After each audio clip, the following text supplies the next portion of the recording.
That's all right. But I'm feeling kind of like this old piece of mine. I wrote it even back when I was in Chicago, which, you know, like DC is a very black-white town. Like, I was working on the west side of Chicago, which is mostly black. And it was so funny because one of my students I was working with, she's like, you know what, Kelly, it's good that you work here because before I thought they were just black people and white people. And she's like, and now I know there's black people, white people, and Chinese people. I was like, this is good. This is progress, you know? But that's what it is, you know, to grow up in, you know, an environment that's mostly like black and white. And a lot of us get pushed to the side, right? So this is a piece that I wrote for an Asian American Youth Conference in Chicago about Asian American identity, and it's called Making Guacamole.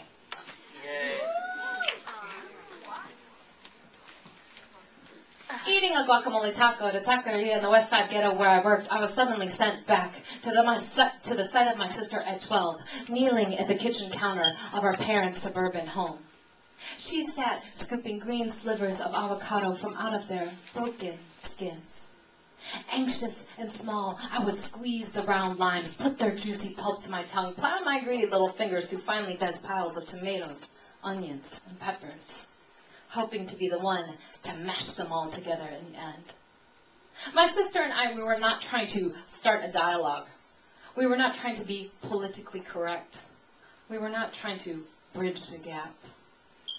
Looking out the restaurant's windows, I see construction workers drill away in Ogden, reminding me that white folks usually don't come here unless they're drug users, missionaries, or doctors, soon cruising away seemingly undisturbed in their shiny cars. Some days I adopt the same looks of suspicion and surprise when I see one of these outsiders walking awkwardly around the neighborhood. I wonder what they're doing here.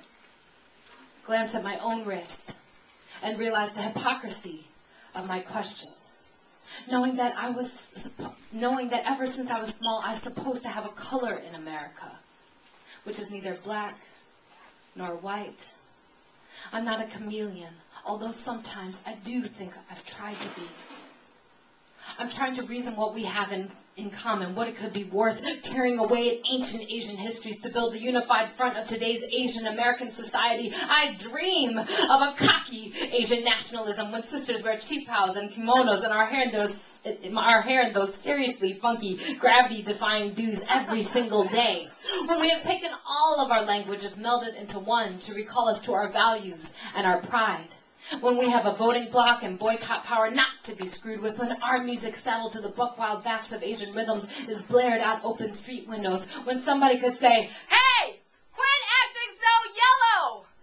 And we both understand what that could possibly mean. When we can belong to something and it can belong to us, when we are proud of our accents, knowing, yes, this is what American English sounds like too, when screaming out yellow and brown power could encompass all of the stories of war-torn refugees from Cambodia, Vietnam, Sri Lanka, of my parents who were lured here by the brain drain, of the Japanese Nisei and Issei in the American internment camps, of the Pinoys who first came to the dirty South in the mid-1700s, of the Chinese who drove the stakes into the railroads and worked alongside black sharecroppers in Mississippi, a nationalism with the weight of all of these things and more, marking the day when my family will quit saying American when we mean white.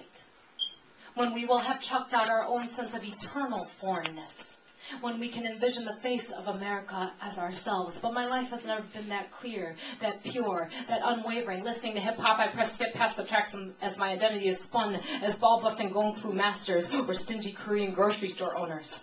Having grown up in the suburbs, I wonder now which of my childhood friends realized that race consciousness isn't optional for everyone. I find the same values for family amongst Latinos, the same sense of guilt shared amongst Catholics and Jews, the same sense of insignificance shared with Arab Americans and Native Americans. If anyone were to ask me what is my community, it will be a complicated answer, coming from the lips of a child of immigrants who thought to simply exist in America was to succeed. Eating a guacamole taco at a taqueria in the West Side ghetto where I worked, I thought of my sister scooping and slicing vegetables. I thought of all of this. I thought of all that kids do when left to their own devices, how there were so few boundaries for us, how we found joy in it, how something as odd as two Taiwanese girls making guacamole during the mid-1980s in the Chicago suburbs tells the story of the creeping, of contacts and contexts, cultures and colors, finding homes in the foundations of our minds, creating the rituals of the community of us. Thank you all so much. If y'all want to keep in touch with me, you can pick my website. It's www.yellowgirl.com. That's URL.com. That's not, ironically, do not call me Yellow Girl. But I have chapbooks in the back. I have 3 different titles that are $5 each, and CDs are $10 if you're broke, $15 if you're less broke, and free postcards and stickers, and we got a mailing list and all that. But come talk to me. But thank you so much, DC. I always love being here. So congratulations on being this.